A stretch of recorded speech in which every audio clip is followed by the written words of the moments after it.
स्वामी जी महाराज ने एक बात कही है, आपने भी कई बार पढ़ी होगी, सार्वचन में आता है, सत्संग करत बहुत दिन बीते, अब तो छोड़ पुरानी बात।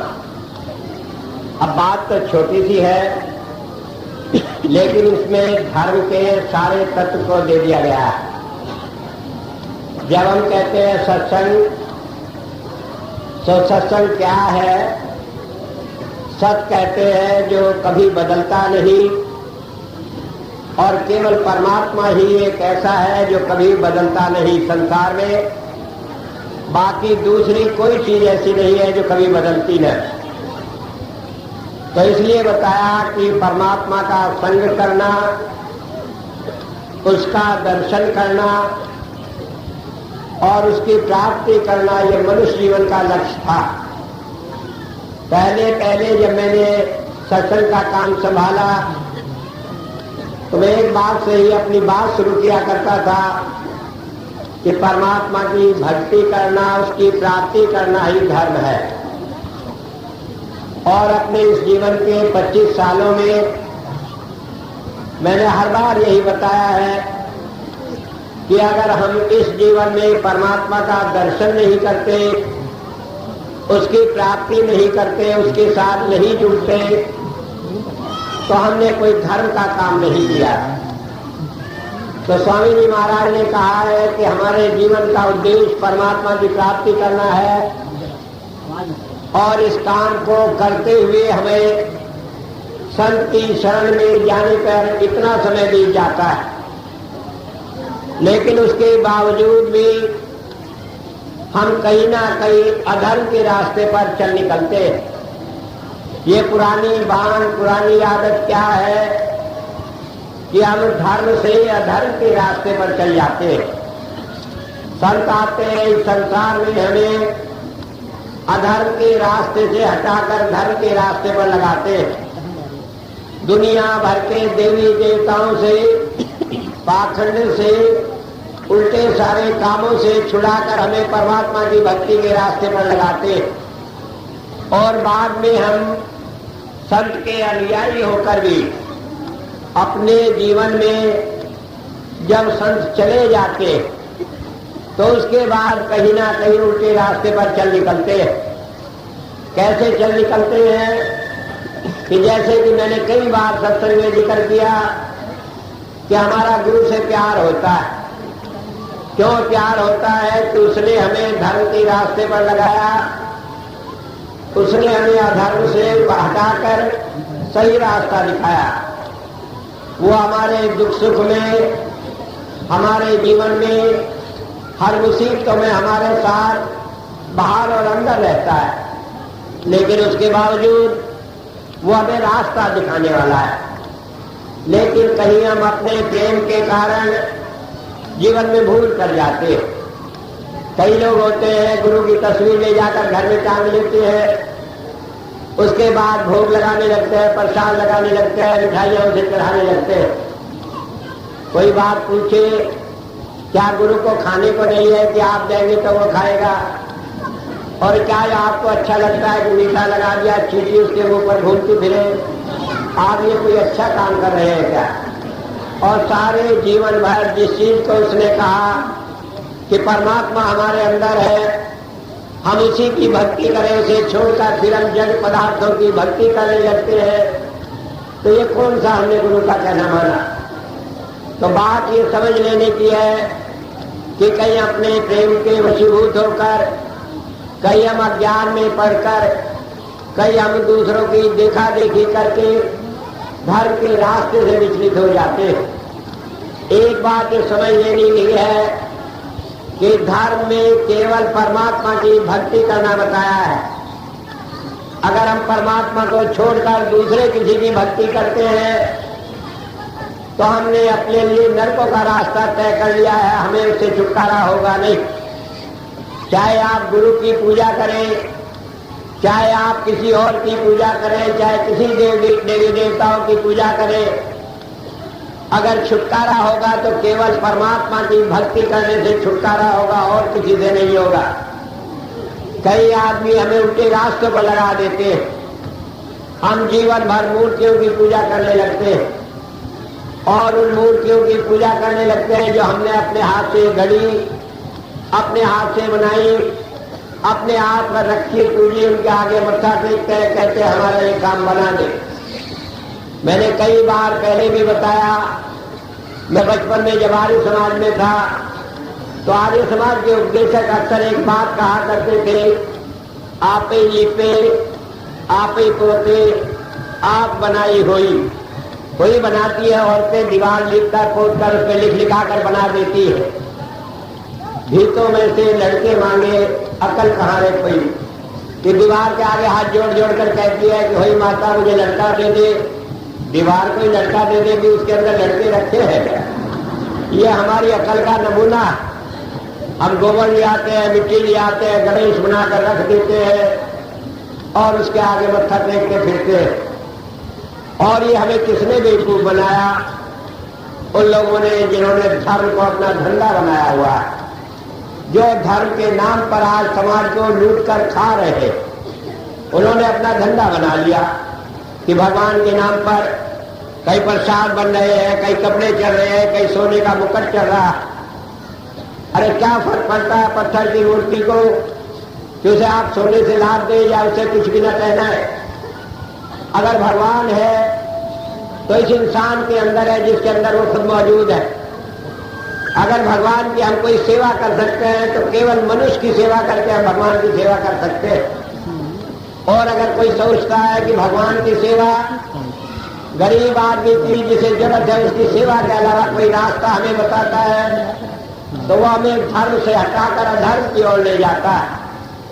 लेकिन इन लोगों ने जिनके अपने स्वार्थ है, उन्होंने हमें इतना अंधा कर दिया कि हम धर्म के नाम पर दूसरों का खून बहा देते हैं, इंसान के लिए बुरा सा बुरा काम करते हैं और सारा पाप करके जाके थोड़ा सा धन चढ़ा देते हैं पंडित पुजारियों को, मुल्ला मौलवियों को, पादरियों को और दूसरे लोगों को। और हम समझ रहे हैं कि हम धर्म पर चल रहे हैं। तो मैं आपको एक बात बताने के लिए आज खासकर तैयार हुआ हूं कि आप ये याद रखें कि हमारा काम केवल परमात्मा की भक्ति करना है। अगर परमात्मा की भक्ति के नाम पर कोई आपको आकर गुरु की भक्ति करने की बात भी कहे तो आप उसे माने नहीं। गुरु आपको रास्ता दिखाने वाला है। जैसे टीचर होता है वो आपको ज्ञान देता है, इसी तरह गुरु हमें रास्ता दिखाता है। लेकिन वो कोई भगवान का बदल नहीं है। ये नहीं होता कि हम गुरु को भगवान मानकर उसकी पूजा करें, क्योंकि हमारी दो आंखें परमात्मा ने दी है, इनसे हम अच्छा बुरा बहुत सारी बातें देखते हैं। बहुत सारे आदमी ढूंढ करके गुरु बनकर हमें फिर उल्टे रास्ते पर ले जाते हैं। और फिर जब परमात्मा खुद हमारे अंदर मौजूद है तो उसे छोड़कर हम दूसरे परमात्मा की क्यों पूजा करके फिरे? तो एक बात ये ध्यान रखें कि धर्म के नाम पर हम केवल उस परमात्मा को जो दुनिया में जब से दुनिया बनी उससे पहले मौजूद था, जो जब तक मौजूद रहेगा, जब तक ये दुनिया रहेगी उसके बाद भी मौजूद रहेगा, उस परमात्मा के अलावा किसी दूसरे परमात्मा की पूजा न करें, किसी के चक्कर में न पड़े। तो जब हम सत्संग की बात करते हैं तो सत्संग एक ही बात कहता है कि हम परमात्मा की भक्ति करें। ये सत्संग जहां बैठकर हम चर्चा कर रहे हैं, अगर यहाँ पर भी परमात्मा की बात के अलावा किसी और की भक्ति और पूजा की बात कही जाती है, माफ करना ये सत्संग नहीं है, ये पाप का घर बन जाता है। तो आप ये ध्यान रखें कि धर्म के नाम पर हम और किसी झंझट में न पड़े, केवल परमात्मा की भक्ति करने की बात है। अब स्वामी जी महाराज ने कहा कि सत्संग करते करते हम पुरानी बांध में पड़ जाते हैं। ये पुरानी बांध क्या है? ये है कि हम परमात्मा के नाम पर किसी और को परमात्मा बना बैठते हैं। मैंने कई बार सत्संग में पहले भी कहा कि एक बार मैं जर्मनी में था, एक पादरी मेरे पास आया और कहने लगा आपके हिंदू धर्म में तो बड़े ढोंग है। मैंने कहा क्या ढोंग है, आप एक आध बताइए। कहने लगे कि आपके यहाँ हजारों करोड़ों देवता है। मैंने कहा, कहने लगा हमारे यहाँ तो एक ईसा मसीह देवता है। मैंने कहा ईसा मसीह क्या है? कहने लगे वो हमारा परमात्मा है। मैंने कहा ईसा मसीह का कोई बाप होगा, माँ होगी जिससे वो पैदा हुआ? कहने लगा हाँ, माँ बाप तो थे उसके। मैंने कहा उसे किसने बनाया? कि परमात्मा ने। मैंने कहा जिस परमात्मा ने ईसा मसीह के बाप को बनाया वो ईसा मसीह से पहले मौजूद था, तो फिर ईसा मसीह कैसे परमात्मा हो गया? और इसका मतलब है कि ईसा मसीह बाद में हुआ और अपने बाप को उसने पहले पैदा कर दिया, तो इससे बड़ा ढोंग और क्या होगा? तो बात ये समझ लेने की है कि संत आता है वो हमें परमात्मा की प्राप्ति का रास्ता बताता है। हम अपने श्रद्धा भाव से चाहे उसे परमात्मा कह ले, चाहे परमात्मा का प्राप्त कराने वाला कह ले, लेकिन वो परमात्मा नहीं। परमात्मा तो एक है और वो हमारे अंदर मौजूद है। और उसकी पहचान क्या है? मुसलमान भाई कहते हैं खुदा, कि वो खुद आएगा, वो हमारे अंदर अपने आप प्रकट होकर बताएगा कि मैं परमात्मा हूं, और वही हमें रास्ता देगा। परमात्मा इस बात का मोहताज नहीं कि हम उसे पैदा करें, हम बनाए, उसकी तस्वीर बनाए, ये रंग रोग लेकर उसे पेंट करें।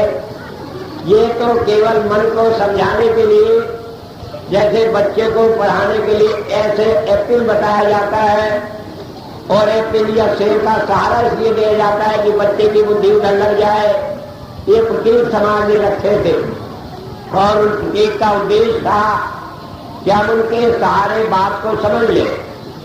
लेकिन अगर कोई बच्चा 8वीं 10वीं क्लास में आ जाए तो ऐसे एप्पल नहीं करता रहे तो लोग उसे मूर्ख कहेंगे। तो हम इस मूर्खता के शिकार न हो। ये प्रतीक उन लोगों के लिए है जिन्हें अभी समझ नहीं, और उन प्रतीक का हम इसलिए सम्मान करते हैं, उसके द्वारा ना समझ आदमियों को समझ आती है। लेकिन जिन्हें समझ आ गई, जो जानते हैं परमात्मा हमारे अंदर है, वो इस परमात्मा को छोड़कर दूसरे किसी परमात्मा के चक्कर में नहीं पड़े। एक बात ये समझ लेने की है। अब सवाल ये होता है कि वो परमात्मा हमारे अंदर है, लेकिन हम कैसे जाने अंदर है? कैसे परमात्मा की जो दया है, जो उसका लाभ हमें मिलता है, वो हमारे अंदर रहते हुए परमात्मा का हमें क्यों नहीं मिलता? परमात्मा हमारा पिता है, हमारे अंदर बैठा है, और वो देख रहा है संसार में दुखी और परेशान है, तो वो कैसा परमात्मा है, कैसा हमारा पिता है कि हमारे दुखों से द्रवित होकर हमें कोई रास्ता नहीं बताता। और इसका एक ही जवाब है कि जैसे कोई बच्चा हो, वो मेले में अपनी माँ के साथ जाए, माँ अपने पर्स में खूब सारे रुपये रखकर ले जाएगी, बच्चे को सामान खरीदवाएगी, लेकिन मेले में कहीं बच्चे का हाथ छूट जाता है माँ से, बच्चा मेले में रोता फिरता है, लेकिन माँ का लाभ उसे नहीं मिल पाता। ठीक इसी तरह आज हम अपने परमात्मा से बिछड़ गए, इसलिए संसार में दुखी है। और अगर इन दुखों से छुटकारा मिलेगा तो हमारे अंदर रहते हुए उस परमात्मा से जुड़ जाने से ही मिलेगा। और क्योंकि उससे जोड़ने का साधन संत है, इसलिए हमें संत की शरण में जाने से परमात्मा की प्राप्ति होती है। संत क्यों है? उससे हमें जोड़ने का साधन, क्योंकि उसने खुद परमात्मा को पाया है, और उसने पाया है इसलिए वो हमें भी मिला सकता है। कोई प्रभु प्राप्त योगी ही परमात्मा की प्राप्ति करा सकता है, इसलिए हमें संत की शरण में जाना पड़ता है। अगर कोई आदमी हो जिसने परमात्मा को पाया नहीं, वो दुनिया को ये ढाढ़स बनाए कि हाँ तुम्हें परमात्मा की प्राप्ति करा दूंगा, तो ये बहुत बड़ा ढोंग है। आज धर्म के जितने ठेकेदार हैं उनसे पूछे भाई तुमने परमात्मा को पाया? अगर वो कहे कि नहीं पाया, तो उनके पीछे लगकर हम कैसे परमात्मा को प्राप्त कर लेंगे? ये बात समझ नहीं आती। ये बात तो एक अलग बात थी। अब इसमें दूसरी बात है कि मान लो कोई झूठी कहते कि मैंने पाया है और उसने न पाया हो तो वो हमें धोखे में डाल देगा। या कोई कहे कि मैंने पाया है तो हम कैसे उसकी बात को सही जाने या नहीं जाने? मिलाई राम से उन्हें मिले जो कोई, जैसे संत की शरण में आता है वो से परमात्मा की प्राप्ति का तरीका बताता है। और वो तरीका क्या है कि परमात्मा हमारे अंदर है। वो परमात्मा जो हमारे अंदर है, संत हमारी आत्मा को उस परमात्मा से जोड़ता है। अब जब वो अंदर में जोड़ देता है और जिससे जोड़ता है वो परमात्मा है या कोई और है, इसका निर्णय फिर हमें खुद हो जाता है। क्योंकि हमारे अंतर में बैठा हुआ परमात्मा हमारे मन की हालत को जानता है। जहां जहां हमारे मन में शंकाएं होती है, जहां जहां हमारा मन कहता है ये परमात्मा नहीं हो सकता, वो अंतर में उसी अनुभव को लेकर हमारी बात को पूरा कराता है। और इस तरह से हम जानते हैं कि वो हमारी शंकाओं का निवारण करता है। मुझे याद है, मैंने पहले भी कई बार सत्संग में सुनाया। एक बार मैं और मेरी पत्नी दोनों हजूर के सत्संग में गए हुए थे। एक दिन किसी ने कुछ कह दिया मेरी पत्नी को, वो मेरे से कहने लगी चलो आज तो सत्संग छोड़कर अभी चलकर चाय नाश्ता करेंगे कैंटीन में। मैंने कहा भगवान तुम्हें आज भी क्या सूझी कि सत्संग छोड़कर नाश्ता करेंगे? कहने लगे सत्संग में क्या है, वही रोज महाराज जी ही की बात तो रोज रखते हैं, कोई बात भी तो कुछ नहीं कहते। मैंने कहा बात जो कहते हैं तो सही, चाहे रोज एक ही बात तो कहे। फिर कहने लगी वही गुरबानी की टेक, वही गुरबानी की बात। मैंने कहा अच्छा भाई चलो आज तुम्हें जिद चढ़ी है, चलो पहले नाश्ता ही कराएं। थोड़ी देर में महाराज जी स्टेज पर आ गए। उन्होंने अपना सत्संग शुरू किया और उन्होंने रामायण की एक चौपाई बोलकर सत्संग शुरू कर दिया। जब सत्संग शुरू किया तो कहने लगे हम तो जाते नहीं नाश्ता करने और हम तो सत्संग सुनेंगे। मैंने कहा क्यों, अभी तो तुम कह रहे कि सत्संग नहीं सुनते नाश्ता करेंगे, अब कह रही हो नाश्ता नहीं करते सत्संग सुनेंगे, ये क्या बात? वहां आंखों में पानी भर लाई। कहने लगे हम सभी को समझते नहीं। कहने लगे मैं सत्संग इसलिए नहीं सुनना चाहती थी कि आए पंजाबन औरत कहने लगी कि देखो गुरु ग्रंथ साहब ही सच्चे है, रामायण में कुछ नहीं है और किसी में कुछ नहीं है, और इसलिए हमारे महाराज जी रोज गुरु ग्रंथ साहब से सत्संग करते हैं। मुझे ठेस लगी और मैंने कहा कि मैं ऐसा सत्संग नहीं सुनूंगी। मैंने तय कर दिया कि आज सत्संग नहीं सुनेंगे, नाश्ता करेंगे। लेकिन वो तो हृदय भी जानने वाला है। स्टेज पर आकर जब उन्होंने रामायण से बात शुरू की तो मुझे लगा कि उन्हें मेरी बात मालूम होगी और उसकी बात गलत हो गई कि रामायण गलत है, गुरु ग्रंथ साहब सही है। और उसके बाद पूरा सत्संग हमने सुना। महाराज जी ने सिवाय रामायण के दूसरा कोई ग्रंथ का संदर्भ लिया ही नहीं। तो मेरा कहने का मतलब है वो परमात्मा बैठा हुआ हमारे अंतर की हर बात को जानता है और उसका जो भी निर्णय होता है वो हम तक पहुंचाकर ये बात सिद्ध कर देता है कि जिससे जुड़कर हमें विश्वास कर बैठे हैं वो परमात्मा है, वो परमात्मा ही है, इसके अलावा कुछ और नहीं। तो मैं तो आपको एक ही बात कहता हूं कि दुनिया में कोई आदमी अगर कहे कि अंतर में बैठे हुए परमात्मा से हम जुड़ नहीं सकते तो मेरे पास आए, मैं से जोड़कर उसके साथ उसका विश्वास दिला दूंगा। और अगर आप इस भ्रम में पड़ जाते हैं कि जुड़ने के बाद भी आपका कोई काम नहीं बनेगा तो मैं गुनाहगार हूं, लेकिन आप लड़ अपनी परमात्मा से जुड़े रखें, बीच में और दुनिया को न जाए। क्योंकि जब हम उसकी शरण में चले जाते हैं हमारा कोई काम बिगड़ता नहीं। तो इसलिए परमात्मा की भक्ति से ये लोक और परलोक दोनों सुधर जाते हैं। दुनिया का भी हमारा कोई काम बिगड़ता नहीं और हम सच्चे रास्ते पर चलकर मोक्ष को प्राप्त कर लेते हैं। लेकिन उसके लिए जरूरी है कि हमें संत मिले, वो रास्ता बताए, ध्यान की क्रिया बताए, जिससे हम उसके साथ जुड़कर परमात्मा के साथ जुड़कर अपने रास्ते को तय कर लें। एक बात ये समझ लेने की है, संत हमें रास्ता बताता है, उसे मालूम है सारी चीजें, हम उसके ऊपर विश्वास करके भी जी सकते हैं, लेकिन वो हमेशा नहीं रहेगा। इसलिए हमें अपने अंतर में परमात्मा के साथ जुड़ने से ही काम करेगा। क्योंकि आज है वो हमारे सामने, वो कई बात हमारे कर देता है। आज वो हमारी आंखों के सामने नहीं है, कोई परिस्थिति आ जाए तो मन उसमें अड़चन खड़ी कर देता है, कह देता है ये परमात्मा नहीं, वो हमारी बात नहीं जानता। लेकिन अगर आप अंतर में परमात्मा से जुड़े हैं तो फिर ये मन कहीं रुकावट खड़ी नहीं कर सकता।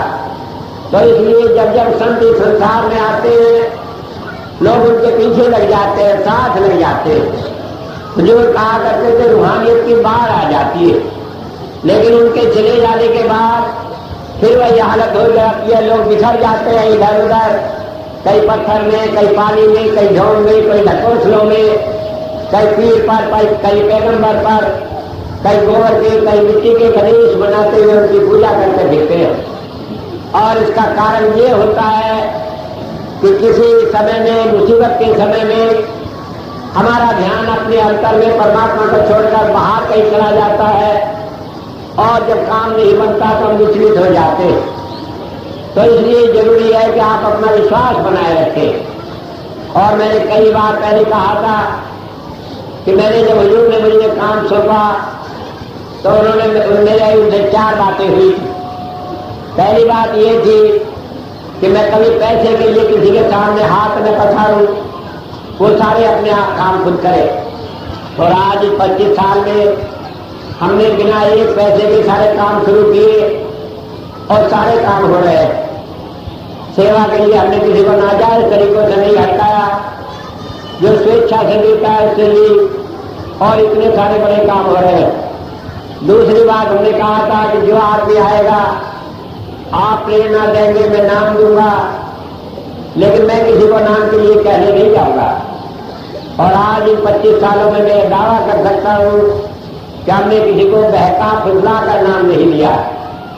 और इतने आदमी जिन्होंने नाम पाया, उन्होंने नाम की कमाई की, भजन किया।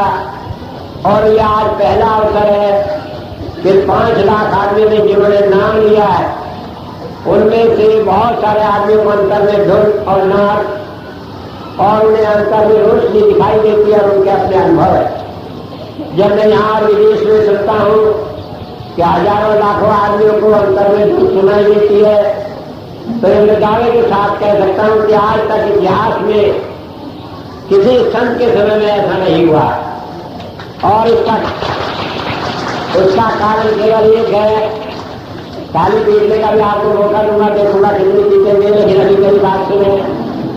और उसका कारण एक है कि मैंने ये दावा किया था कि मैं चाहता हूं कि जिसे मैं नाम दूं उसका ये आखिरी जन्म हो, फिर दोबारा जन्म न लेकर आना पड़े।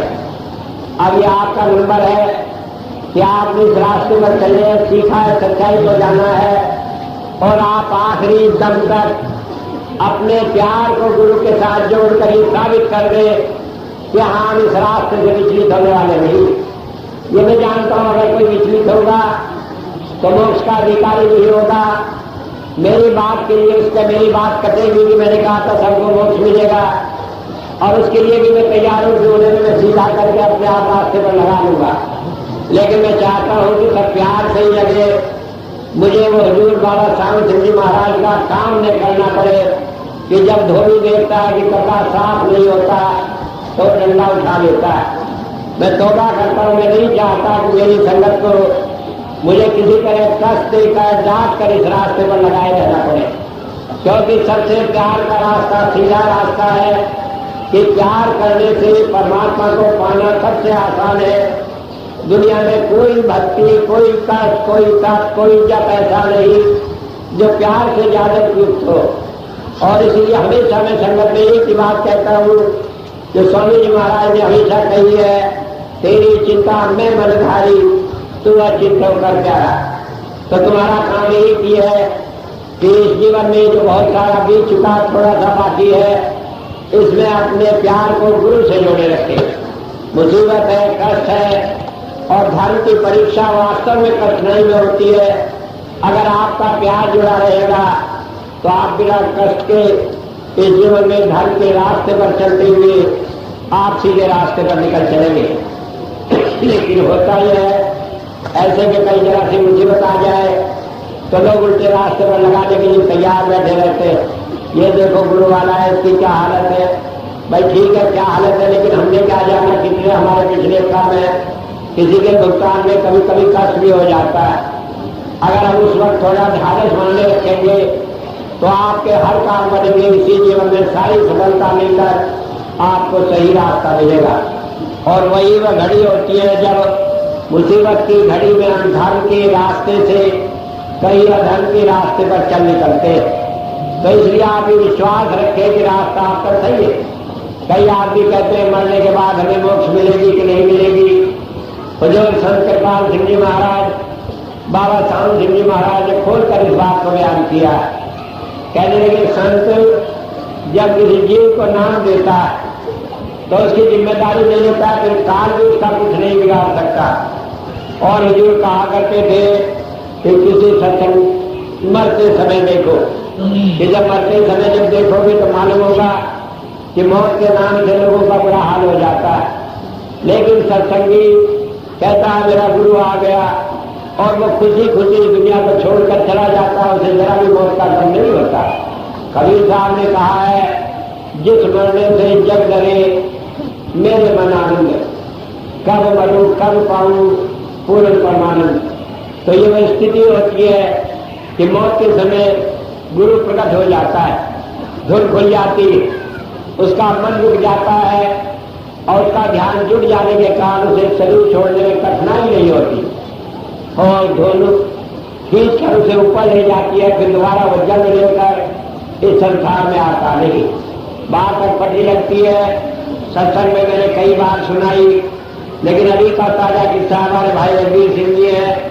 इनकी माता जी थी, परेशान थी, लेकिन मौत के समय से 3 दिन पहले अपने आप कहने लगे महाराज जी मुझे आए और कह गए चल रहा है, तैयार हो जा।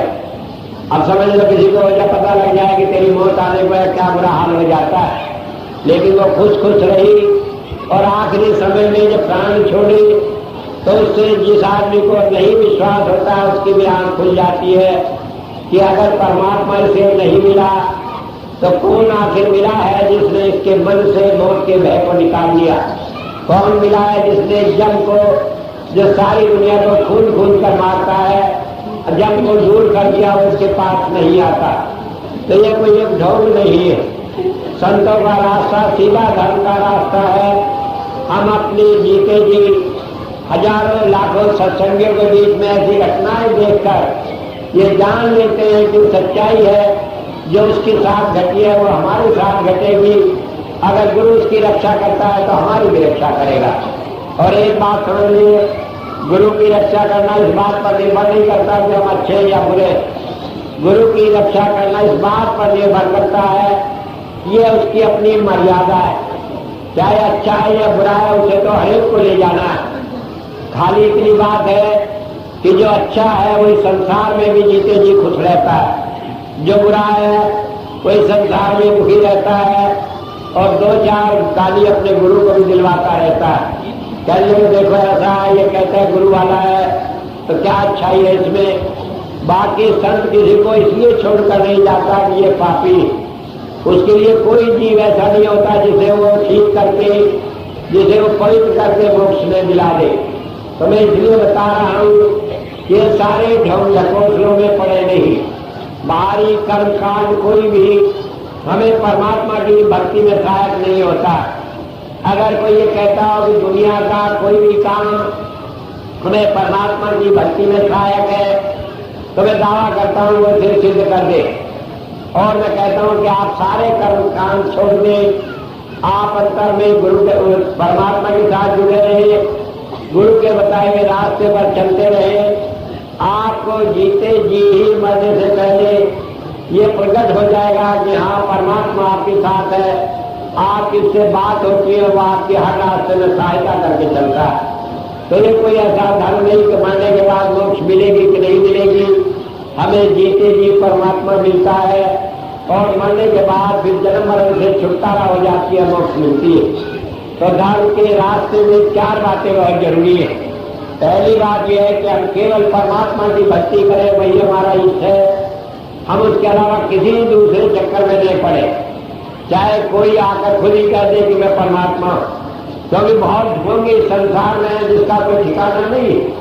मुझे याद है कि जब मैंने 75 में काम शुरू किया, सन 76 में मैं दोबारा पहली बार लखनऊ आया, तो वहां लाला रामचंद्र मिले। वो कहने लगे कि ठीक है गुप्ता जी, क्योंकि मैं स्वामी जी कहता था, लेकिन वो भी बढ़िया, मैं भी बढ़िया, और बढ़िया ही बढ़िया की जड़ काटता है। तो कहने लगा मुझे गुप्ता जी, मैंने बुरा नहीं माना। मैंने कहा ठीक है, अगर तुम्हें इतनी भी समझ नहीं आई कि सारे जीवन जिसने लगा दिया उसकी जात नहीं रहती, वो तो केवल परमात्मा का नौकर है। कहने लगे बात यह है कि हम तो धर्मवीर को मानते हैं। मैंने कहा क्या बात है, कैसे मानते हैं? कि वो सत्संग में खड़ा होकर बात करता है। मैंने कहा अच्छा, उसकी भी पोल अपने आप खुल जाएगी। तो उसके बाद 3 महीने बाद अपने आप ही उसने बताया कि धर्मवीर का काम तो एक है कि कहकर अंतर में परमात्मा ने मुझे दिया, रोजाना रुपये लूटता रहता है। 1 महीने 10,000 मांगे, दूसरे महीने 18,000 मांगे, और तीसरे महीने जब 25,000 की मांग की तो लाला जी की आंख खुल गई, कहने लगे वो तब ढोंगी है। मैंने कहा तुम ही कहते थे कि वो सचखंड में खड़ा हुआ बात करता है।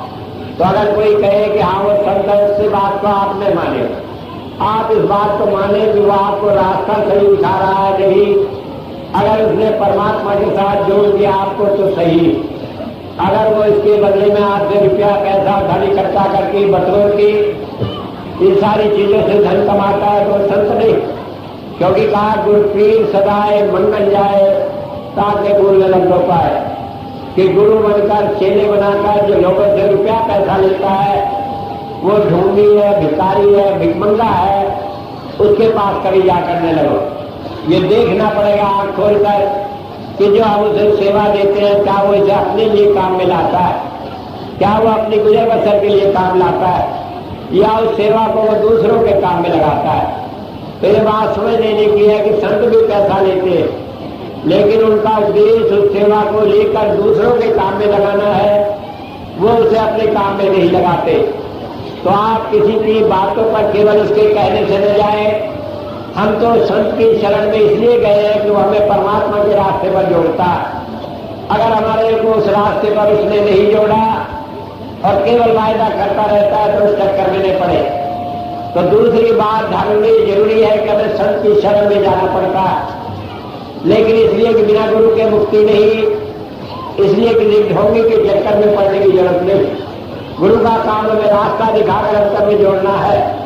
अगर इसके अलावा दूसरे कामों में, दूसरे झंझटों में डालकर वो अपने मतलब सिद्ध करता है तो वो गुरु नहीं, संत नहीं। लेकिन गुरु की आवश्यकता है। और तीसरी बात यह है कि हमें अंतर का रास्ता बताता है, वो हमें बाहरी किसी कर्मकांड में, पूजा में, दूसरे झंझटों में नहीं उड़ जाता। ये धर्म का तीसरा सिद्धांत। और चौथी बात यह है कि वो किसी बाहरी कर्मकांड को भक्ति के लिए जरूरी नहीं समझता। न वो कहता है कि तुम्हें कंठी माला पहननी पड़ेगी, न ये कहता है कि तुम्हें ये करना ही पड़ेगा, न कहता है तुम्हें तिलक छापना ही पड़ेगा, न वो कहता है कि तुम्हें कपड़े रंगकर भगवा या सफेद या पीले या काले पहनने ही पड़ेंगे। कपड़ों से, इन सारी चीजों से कोई ताल्लुक नहीं। वो तो कहता है कि परमात्मा हमारे अंदर है, आत्मा का विषय, आत्मा के द्वारा भक्ति करनी पड़ती है। तो इसलिए मैंने बताया कि 4.5 सिद्धांतों को याद रखें और उसी से धर्म का स्वरूप हमारे सामने रहेगा। अगर हमने से इनमें से कहीं भी एक भूल कर दी तो हम धर्म से विचलित होकर अधर्म के रास्ते पर चले जाएंगे। ठीक है, आज मैं हूं, आपको पकड़ता रहूंगा, रास्ते से जाने नहीं दूंगा। और कल कहीं ऐसा मौका मिला कि नहीं मिला ऐसा मौका कि साथ रहे गुरु शरीर रूप में, तो हम अपने मन को ये धारण रखें कि परमात्मा हमारे अंदर है, उसके साथ हमें जोड़ा है। ठीक है, गुरु अपना काम करके चला गया, लेकिन परमात्मा तो कहीं नहीं चला गया, वो तो हमारे साथ। तो आप इस अंधविश्वास में नहीं पड़े। और स्वामी जी महाराज ने जो चेतावनी दी है कि अब तो छोड़ पुरानी बात, ये दो उल्टे काम जो हम करने लगते हैं सत्संग के नाम पर, धर्म के नाम पर, उन सारे झंझटों में न पड़े। हम अपने सही रास्ते पर लगे रहें और उसके अलावा इधर उधर किसी रास्ते पर चले नहीं। अगर हम देखते हैं कि कोई रास्ता जो कि हमारे धर्म ग्रंथों में नहीं है, जो कि किसी ने नया बताकर हमें उल्टे रास्ते पर लगा दिया, तो उसमें लगे नहीं। धर्म के 2 ही काम है। एक काम है आप भजन करें अपने अंतर में बैठकर, अपने ध्यान को अंतर में लगाकर, और एक काम है निष्काम सेवा आप करें परमात्मा की। अगर कोई भक्ति पूजा किसी रूप में, भौतिक रूप में है, तो किसी गरीब की जो आप सेवा कर दें, और ऐसे गरीब की जिसके साथ आपका प्यार संबंध न जुड़ा हुआ हो। ये नहीं कि अपने अपने को काम दामाते ड्यूटी अपने को दे, तो वो सेवा नहीं, बल्कि ऐसा आदमी जिसका आपका कोई संबंध नहीं और वो गरीब है, उसकी सेवा करना ही परमात्मा की भक्ति है। बाकी तो आज भक्ति के नाम पर, सेवा के नाम पर बहुत सारे ढोंग चल रहे हैं। तो ये ध्यान रखें, अगर हमने किसी एक भी गरीब आदमी की सेवा की उससे बड़ी परमात्मा की भक्ति दूसरी नहीं होती। और हुजूर कहा करते थे कि सेवा नकद सौदा है। ये भजन से भी, ध्यान की क्रिया से भी ऊपर की बात है। उसके लिए जिसे नाम मिला हुआ हो, जिसे अंतर का रास्ता खुला हुआ हो, क्योंकि इससे फिर हमें अंतर में रोशनी मिलती है, नाद सुनाई देता है। अगर आपको नाम नहीं मिला है, अगर आप अंतर के रास्ते को नहीं जानते, तो आप न तो निष्काम सेवा कर सकते और न उस निष्काम सेवा का आपको फल मिल सकता है। तो इसलिए जब मैं निष्काम सेवा की बात करता हूँ, वो केवल उसी के लिए काम त्याग है जिसने नाम लिया हुआ।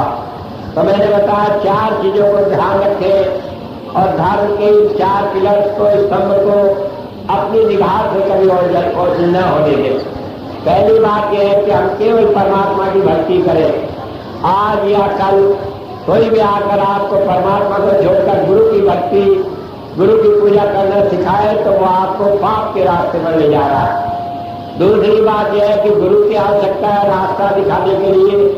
इस रूप में हम उसकी आवश्यकता को समझकर उसके बताए रास्ते पर चलते रहते हैं। भक्ति का तरीका ध्यान की क्रिया के अलावा और दूसरा नहीं। और इस क्रिया को बढ़ाने का निष्काम सेवा ही एक अच्छा रास्ता है।